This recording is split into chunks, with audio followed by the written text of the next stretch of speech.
Welcome to the Ascend Growth AI podcast, where we mix smart growth moves with a little AI magic. I'm Teresa. Let's dive in. Joining me today is Kevin Briggs, the president of Texas Day Peru.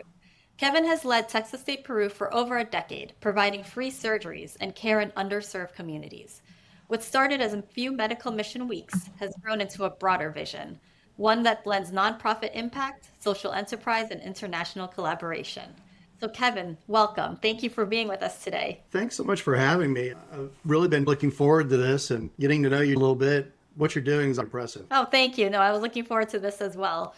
Let's start by having you walk us through our journey. It sounds like you were a executive and now nonprofit leader and social entrepreneur. Well, it sounds pretty grandiose when you put it all like that. But I was working when we got started. I've been in healthcare all of my career. In one stripe or another. I was working for IBM and was having lunch with a client. And I'm always looking for ways to differentiate and become something distinct from the rest of the noise in the crowd. We were talking about medical missions to Africa. One of the doctors I was working with, Doctors Without Borders. And as the conversation went on, I realized I've got a relationship with a clinic going back 30 years in Peru. And I'd recently gone to Joplin, Missouri after they had had a horrible tornado hit. It killed like 150 people there. It's kind of an interesting story from that standpoint in that what we saw on the ground there wasn't so much the helicopters and the National Guard and FEMA coming to do the work that they do, which is excellent work. But by this time that I went up there to do some volunteer work, FEMA had already come and gone. What you saw was every 5 minutes,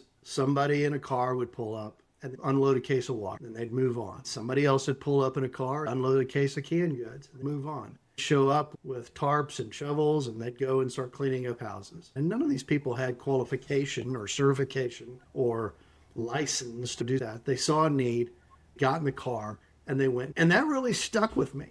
In particular, when I was having that lunch with that client, it dawned on me, wait a second, I know a lot of doctors. I'm in healthcare. I'm somewhat organized. I have a relationship with clinic. Maybe this is something that I could do too. And before long, started having this conversation with lots of my friends and colleagues, and not very many people said it was a dumb idea. And before long, it was either we need to shut up about this or go and do it. And so we did do it. And fortunately for me, I had a lot of people around me that were also really excited about doing something like this. And it all came together. How long has that been? It's about 14 years ago. And we've been going down to Peru ever since, with the exception of the COVID years. Our teams are there for about 10 days, and we do surgeries for the poor way high up in the Andes. How many surgeries are typically done per each mission? Typically, we'll get down there and see about 300 patients, depending on the caseload and the specialty that we work with.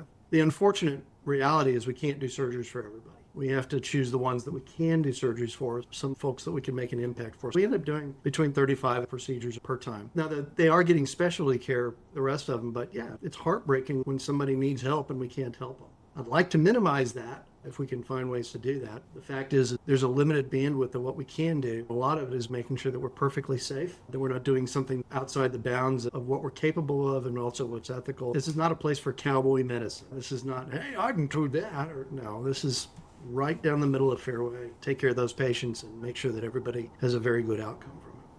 What kind of surgeries do you do, and what do you typically turn away? So typically, it depends on the specialty. The two specialties that we've done most of are orthopedics and gynecology. It's very mountainous there. It's about 10,000 feet in altitude where our clinic is.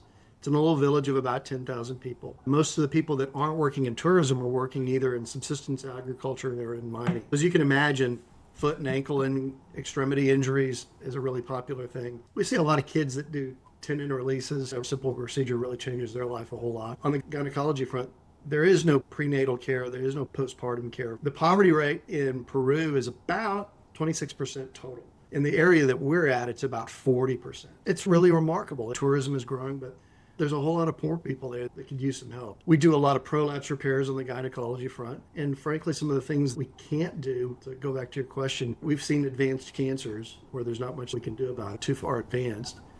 There's no oncology cancer then. Although we have been doing cervical cancer care there for quite a while in conjunction with an organization called Pink Ribbon Red Ribbon Foundation, which takes care of cervical cancer patients in Africa.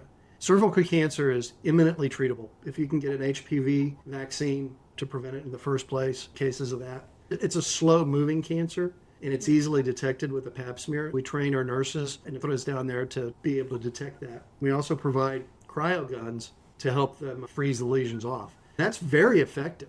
Cervical cancer, if left untreated, will kill you eventually, but that is an area that without a huge amount of effort and work, we can have a huge impact. How do you find the doctors and the nurses to go with you? Oh, I look for them everywhere. And in fact, that's kind of the two big things I'm looking for most of and need the most help is I need doctors and I need pre-med students who are part of the program. Where I find them, word of mouth more than anything else. We have relationships with local hospitals and eventually get somebody excited about coming to volunteer with us.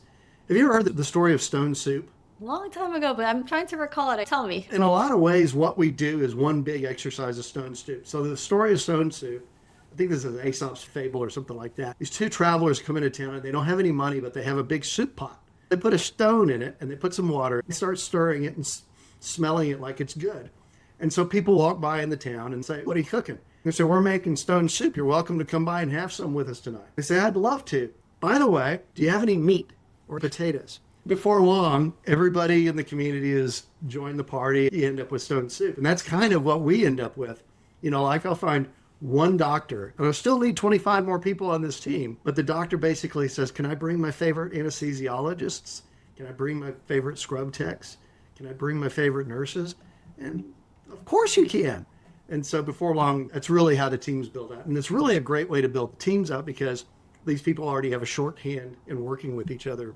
But to your point, we try to reach out to associations of surgery centers, academic medical centers, academic specialty academies like ACOG and the Orthopedic Association, large physician groups in towns that we live in and work with. It's really searching all quarters. And then why Peru? Of course, there's a good reason, but why not other countries? What was the reason for starting there first? We are seeking out other places in Peru. I had that relationship with the Kasiwasi Clinic about 30 years ago. I've known the people that founded the clinic. So there's that familiarity, and that really helped. But more importantly, the way we do things, you can't do it without a clinic on the ground that the patients trust, that you have a facility to do the surgeries in. Moreover, they're curating those patients and saying, "Look, you've got a condition that American surgeons are going to be treating next month. Let's put you on the list. Let's get you in here and let them evaluate you and see if we can do something about what you have going on." They have that continually going all year round and have for the last 20 years. They see about 30,000 patients. So that's kind of the secret formula. The next country you go into, we're going to partner with a clinic that's there on the ground in order to taking care of patients. And then basically, what can we do to be that cherry on the top to do higher acuity specialty care procedures? Also, a lot of volunteers are really excited about going to Machu Picchu, a bucket list destination. And it deserves to be. It's a fantastic place. Highly recommend going to it. But if you look at the world, a lot of other bucket list destinations have a lot of poor people around them that could use them. And so that's kind of our longer vision. We're really trying to establish ourselves with what we're doing in Peru. How long are each of the trips? One other thing about why Peru, a lot of it was the guardrails, because basically we didn't know what we were doing when we started this. I mean, we thought we did, but we really didn't. And it was important that as people began investing in us, investing their time, investing their talents, investing their treasure, I didn't want to mess it up. And I didn't want to mess up my own professional credibility. They really represented guardrails to make sure that what we were doing, they were going to keep us safe. So had we just basically said, "Oh, you know what, we're going to pitch a tent on the South Pole and we'll start giving surgery," that would have probably not worked out. But going back to the question, what was the question again? The question was, how long? So that's another aspect of the secret sauce. We find that doctors and nurses want to do things like this, but it's hard to organize it. Some places in the world, the tyranny of distance just kills you. If it takes you 48 hours of planes and trains and automobiles to get there, and then 48 hours to get back, you don't have that much time to give, much less doing something like Doctors Without Borders. They're wonderful, but that's a real commitment of your life. We're really blessed that the clinic is in the Western Hemisphere. We can leave Dallas, Texas, travel all night, and be at the clinic by lunchtime the next day. We learn to breathe again at the clinic and unload all of our supplies. It's really high altitude. We start doing our first procedures on Sunday. I send a doctor down early to triage patients before the main team goes down. Leave Friday, arrive Saturday, surgery Sunday, Monday, Tuesday, Wednesday, Thursday, maybe a little bit on Friday, depending on what's happened in the caseload. We'll usually take a tourism trip over to Machu Picchu on Friday and Saturday, and then we'll make our way home Sunday. So it's 10 days total in all in travel, and then about 6 days at the clinic. Yeah, and how many people typically go with you? So an optimal team is about 20. optimal team is about 15 clinicians. Of those, I'll have 3 surgeons, 2 or 3 anesthesiologists, 2 or 3 nurse anesthesiologists, scrub techs. The clinical teams are about 15. Now, we love having non-clinical people with us. It just really helps. There's always something to do. And it may be mopping a floor. It may be scrubbing something. It may be hugging somebody. And by the way, we get paid in a lot of hugs. We also have cohorts of pre-med students that make the trip with us down there as well. To get into med school, in addition to an MCAT score and a good GPA, you really need clinical job shadowing. You really need to be able to find ways to differentiate yourself. And so we're able to, in a very compressed way, get students a lot of exposure to some stuff that they never get to see anywhere else, and spend some real time with the clinicians and really find out if this is truly for them or not. Because the last thing a med school wants is to admit somebody who doesn't know what they're getting into. I'm assuming that helps them get into med school easier. They want to see that differentiation on your record. What makes you special? How do you know what you're getting into is the thing? What's your perspective on it? And they're looking people who have those soft skills of collaboration and communication, that are able to have a different perspective other than, well, I went to my undergraduate and I never left campus and I made a 4.0 and I'm wonderful, but I don't know anything about the world and I don't know anything about the people that I'm going to be taking care of eventually. So yeah, we can help with that. I was going to say, that's not limited to just the students. I mean, frankly, every volunteer that goes with us, every doctor and every nurse and every non-clinical volunteer, it's fun to watch the impact of what we do and how their hearts melt and grow big. Those people are just wonderful, compassionate people to begin with, are even more compassionate, wonderful when they get done. And I hope you'll ask me about my favorite part of the mission later, and I'll tell you a story on that. Okay. Yes, right after this one, I'll ask. I'm just curious about the business model. It sounds like the main objective is to do the missions, but then the pre-med students is kind of like this other part of your business. How would you describe all the different parts of your business? Well, that's actually a for-profit piece of it. Okay. And we take the funds from that and donate those to the medical mission part of it, which is nonprofit. Right. And we kind of have to do it that way because they're actually getting a benefit, a tangible benefit from what we're doing. We're also doing interview coaching, med school interview coaching and prep. So it's probably not a best practice to try to get a tax break on something that you're getting a tangible financial benefit. Got it. But I'm assuming with all the students you've had, if they've gotten into med school easier or it's helped them, there's a good case study for others to want to join. Yeah, I think we're making better doctors. And I think that's part of the reason that the doctors like having the students go along as well. Medicine, you can go in it purely for the money and you can be quite successful and happy, and your patients will love you for it too. But by and large, it's a hard business to get into, and it's going to require a level of dedication that I think is going to be shocking to a lot of them.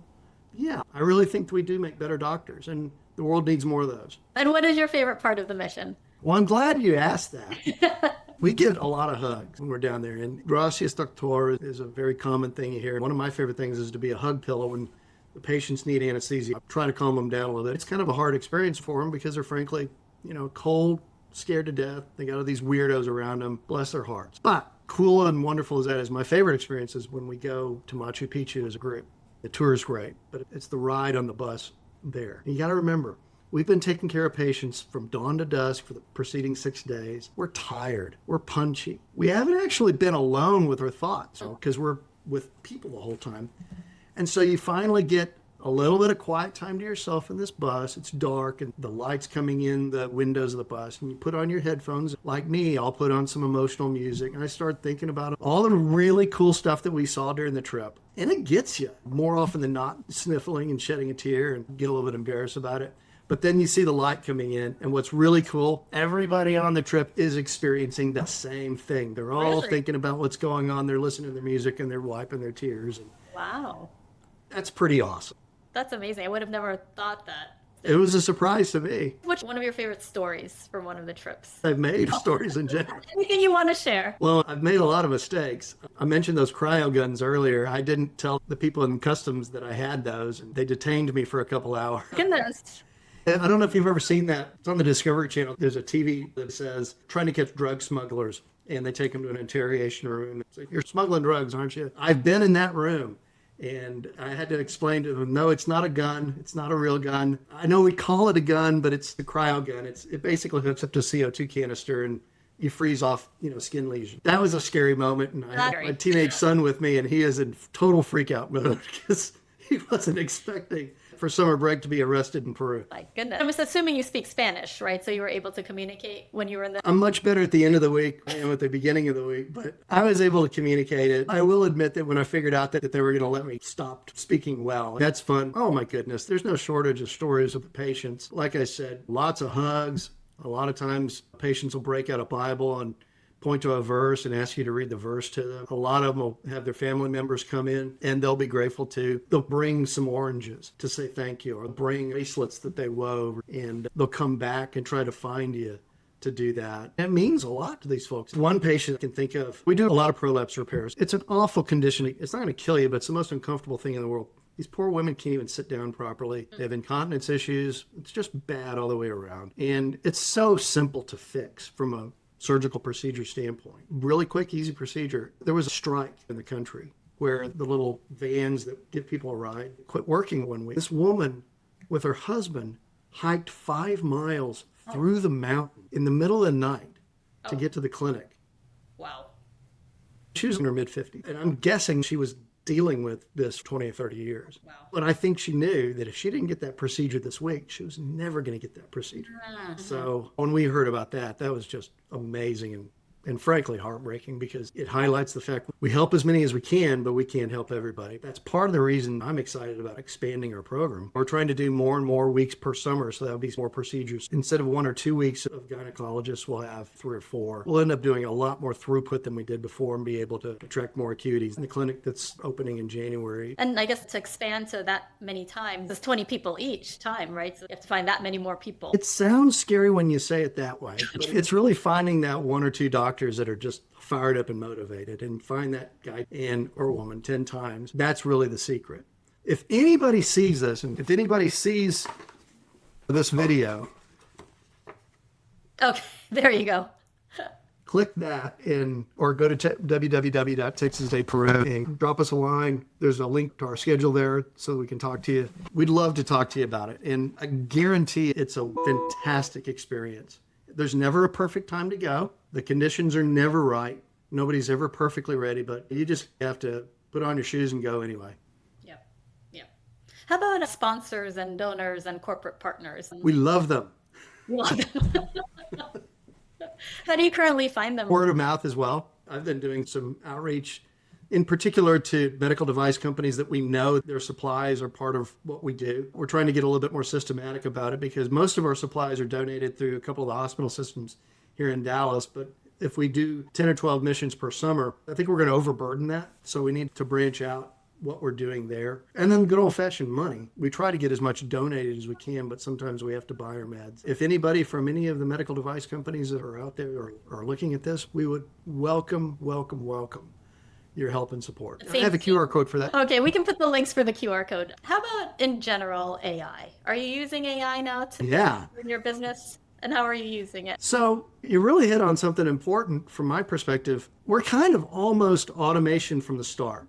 So much of what we do in terms of outreach to volunteers, outreach to prospective students, outreach to potential donors, we're automating a lot of that. So there's a lot of off-the-shelf tools that we're using for that as well. A lot of videos that we produce are AI edited by and large. We'll do cheeky things like creating little AI created commercials device, but it's still all human in the loop. We're not doing any agentic solutions at this point. I think AI is going to be a godsend for a company or organizations like us, because eventually the things that we have to have volunteers do, we can have AI do. I know that certainly in terms of producing content, correspondence, ChatGPT, having AI tools enhance our presentations, get us out of writer's block, have been really, really, really helpful. I think the cover of my book is AI generated. It has an error on it. If you had a volunteer developer or an AI assistant, what's the first workflow or system that you would want to automate? I was writing notes for this before you and I got on the phone today. I need to automate the experience before and after somebody becomes a volunteer. As you and I know, if we've been in any kind of marketing or sales, when we sell something, the day of the sale, we're all cracking champagne and we're excited. But that's the first day of buyer's remorse. Did I make the right decision? Did I really do the right thing? Anytime you have a hiccup in their experience, it just makes them that much more uncomfortable. Did I make the right decision? I got people watching me. I got deadlines to meet. The clock is now ticking. Not in fun evaluation mode. I hope I haven't screwed up. I want the experience of the volunteers, and I want the experience of the students. I want the experience of the donors and everything to be as exciting as possible. So there's a lot of time that goes on, but almost nothing that goes on between the time you make a decision to go and by the time you go there. So I need to basically have tasks automated in the gathering of their initial information, the follow-up with them, to make sure that they understand what's going on, to disseminate information to them over time, not all at once so they're basically overwhelmed, but over time so that they can do that. So that when it comes time to getting ready, they're feeling well prepared, that they've taken care of the things that they've needed to take care of, and also they feel like we know what we're doing. One of the first things we did as an organization was develop our logo because we didn't know what we were doing to start. And establishing credibility is everything because people are going to trust you and you have to be trustworthy, or at least appear to be trustworthy. And we work really hard to do that. So the process that you just talked about, from when a volunteer first signs up to when they go on the trip, is that all done manually now? It really is. And frankly, I don't like it when we miss steps in that. Sometimes we let too much time go by, and I don't like it when somebody says, hey, I haven't heard from you in a while. Sometimes that happens, but we try to be as diligent as we can. I think putting those automations in place, and part of that is perfecting your process and then automating. And in general, do you think AI has a meaningful role in nonprofits or the global health more broadly? Nonprofit is all about maximizing your donation, your output to the people you're taking care of, and minimizing your costs. So if you're having people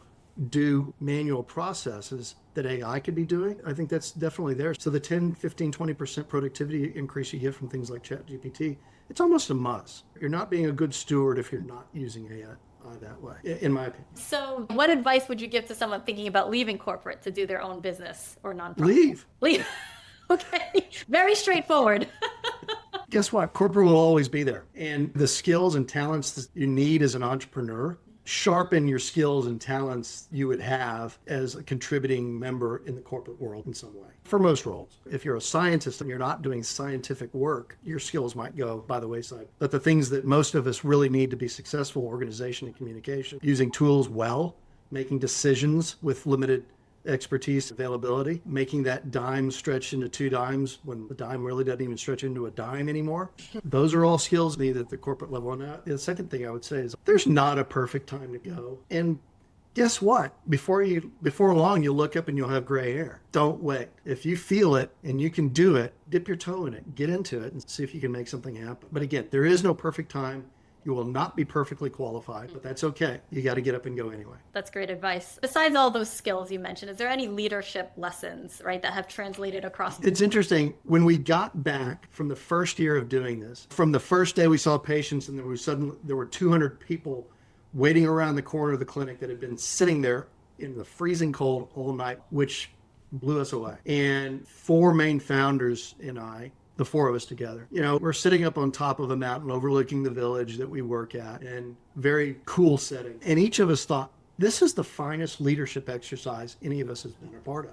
There's so many specific lessons that you forget them. And it really is a fine leadership exercise. And I've got a lot of them quantified in my book. But I can tell you one thing. Sometimes I forget personally, particularly when you're dealing with volunteers. First words out of your mouth need to be thank you. Even if the work product isn't that great, because these people are given of themselves or given of their time. They don't have to do this. And you can always help make it better. The secret sauce of what we're doing there, it's not that I have the skills or you have the skills. It's if the vision is worth pursuing. And there are good ways to test that. Does it help people? Is it fun?